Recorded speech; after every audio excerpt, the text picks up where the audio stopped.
ساتوی پسرو وینو دا د شهیدانو کور، دا د باتورانو کور، دا د باتورانو کور، دا د باتورانو کور، دا د باتورانو کور. ساتوی پسرو وینو دا د شهیدانو کور، دا د باتورانو کور، دا د باتورانو کور، دا د باتورانو کور، دا د باتورانو کور. د لوی څښتن تعالی په نامه سلامونه ستړي مسئ د بلخ د ملي تلویزیون قدرمنو لیدونکو او اوریدونکو د دې مهال خبرونو ته مو زه عبدالرحمن عاطف هرکلی کوم. د مزار شریف ښاروالۍ د ښار د شنو ساحو د پراختیا او د ښاري بڼې د ښه والي لپاره له نویو پروګرامونو خبر ورکړی دی. دغه ادارې ویلي چې د مزار شریف ښار په شاوخوا کې د سمسوره کمربند د جوړولو طرحه تر کار لاندې ده چې موخه د هوا ککړتیا کمول، د چاپیریال ساتنه او د ښار د ښکلا زیاتول دي. ویل کېږي چې په دې طرحه کې به د بیلابیلو ونو کینول، د زینتي ګلانو کرل او د ښار په بیلابیلو سیمو کې د شنو ساحو پراختیا شامله وي. د مزار شریف ښاروال د بلخ د ملي ټلویزیون له خبریال سره په خبرو کې ټینګار کړی چې د ښار د عصري کولو او د ښاري جوړښت د غوره تنظیم لپاره په بیلابیلو برخو کې پراخ بدلونونه په پام کې نیول شوي دي. په دې بدلونونو کې د ځینو سړکونو بیا رغونه، د نوو تفریحي ځایونو جوړول او د ښاري خدمتونو پراختیا شامله ده. کم نیالان چې موږ ایښي دي یا مغرس کړي دي، که هغه چمن دی، که هغه ګل یږدو، که هغه نیال دی، نو انشاءالله العزیز موږ اول د ایښولو مخکې د حفظ مراقبت ترتیب موږ جوړ کړی دی. په قرارداد مو ورکړي دي، بعضې ساحې په قرارداد مو ورکول شوي دي، بعضې ساحې موږ خپله آبیاري کوو. نو د دې دپاره د مزار په تاریخ کې د لومړي ځل دپاره یو ښه منظم پلان جوړ شوی دی چې انشاءالله العزیز تاسو به د دې شاهدان اوسئ چې په 1405 کال کې که 100 نیالان موږ ایښي نو 90 نیالان به انشاءالله العزیز هغه به دغه کېږي، لګېږي، زرغونېږي به، سمسور کېږي به. په همدې حال کې د مزار شریف ښاروالۍ په دې برخه کې له نړیوالو همکاریو څخه هم خبر ورکړی دی. د دوی په وینا ازبکستان هیواد ژمنه کړې چې د زینتي ګلانو د پالنې او پراختیا په برخه کې به له مزار شریف ښاروالۍ سره هراړخیزه همکاري وکړي. په دې همکاریو کې د تجربو شریکول، د تخمونو او نیالګیو برابرول او همدارنګه تخصصي روزنه شاملیږي.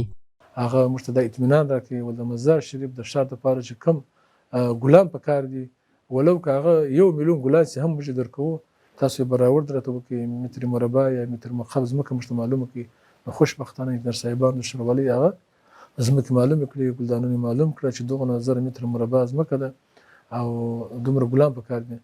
نو انشاءالله العزیز هغه موږ د ریاست خارجي د طرف څخه د دوست او ښه ګاونډي ازبکستان جمهوري اسلامي دولت کونسل ته انشاءالله دا مکتوب رسولی دی، موږ ته اطمینان راکړی دی په نورو مجالسو کې چې موږ کوشش کوو چې ژر تر ژره په دا 15 شپې کې نه تنها ګلان مزار ته راوارد کړو د نمنګان څخه، بلکې د دې دپاره د حفظ مراقبت دپاره یو ښه ټیم راسي چې هغه موږ ته دلته د ګلانو په بخش کې آموزش راکړي، ټریننګ راکړي، زده کړې راکړي. زموږ د سرسبزي مدیریت ته ګلان به راته کښېږدي د خیره سره، د اوبو طریقه به یې راښیي. د ښاروالۍ مسؤلینو هیله څرګنده کړې چې د دې پروګرامونو په پلي کېدو او د سیمه ییزو همکاریو په پراختیا سره به مزار شریف ښار د هیواد له شنو او ښکلو ښارونو څخه وګرځي او د ښاریانو لپاره د اسانتیاو کچه به هم په څرګند ډول لوړه شي. قاری حبیب الله معاویه د بلخ ولایت د کرکټ بورډ د نوي امیر په توګه وټاکل شو. نوموړی د بلخ ولایت مقام د حکم له مخې ټاکل شوی او په یوه رسمي غونډه کې د دې ادارې کارکوونکو او پرسونل ته ور وپېژندل شو. په هغو مراسمو کې چې په همدې مناسبت جوړ شوي وو، د بلخ ولایت مقام د کارکوونکو چارو رئیس مولوي سلطان محمد سعید د ځوانانو د ودې او ملاتړ پر اهمیت ټینګار وکړ او ویل چې اسلامي امارت ژمن دی څو په بیلابیلو برخو کې په ځانګړي ډول د ورزش په ډګر کې د ځوانانو د استعدادونو د غوړېدو لپاره لازم فرصتونه برابر کړي. هغه زیاته کړه چې د کرکټ ورزش د ځوانانو ترمنځ یو له مهمو لوبو څخه ده او هڅې روانې دي څو دا لوبه د بلخ ولایت په کچه لا نوره هم پراخه او وده ومومي. نوموړي همدارنګه ټینګار وکړ چې د کرکټ بورډ امریت باید خپلې دندې د اسلامي اصولو، نافذه قوانینو او اړوندو مقرراتو په چوکاټ کې په پوره صداقت او ژمنتیا سره ترسره کړي. د هغه په وینا د ځوانانو لپاره د اړینو اسانتیاو برابرول او په دې برخه کې مثبت بدلونونه راوستل له مهمو لومړیتوبونو څخه دي، تر څو د بلخ ورزشکاران وکولی شي په ملي او نړیوالو سیالیو کې د پام وړ لاسته راوړنې ولري. د مراسمو په وروستیو کې د قاري حبیب الله معاویه د ګمارنې مکتوب د کارکوونکو چارو ریاست له لوري ولوستل شو او نوموړي ته د ورسپارل شوې دندې په ترسره کولو کې د بریا هیله څرګنده شوه. دا په داسې حال کې ده چې د بلخ سیمهیز چارواکي تل د ورزشي فعالیتونو پر پراختیا او د ځوان نسل پر ملاتړ ټینګار کوي. او دا هم د لوبو له ډګره د اتحاد نوشاخ د غرختنې ټیم 11 غړو د کاریز پاین د غرونو په لمنو کې د غرختنې تمرینونه په بریالیتوب سره پای ته ورسول. مسؤلینو د غرختنې کلتور وده او غوره لوبو ته د ځوانانو هڅونه مهمه بللې ده.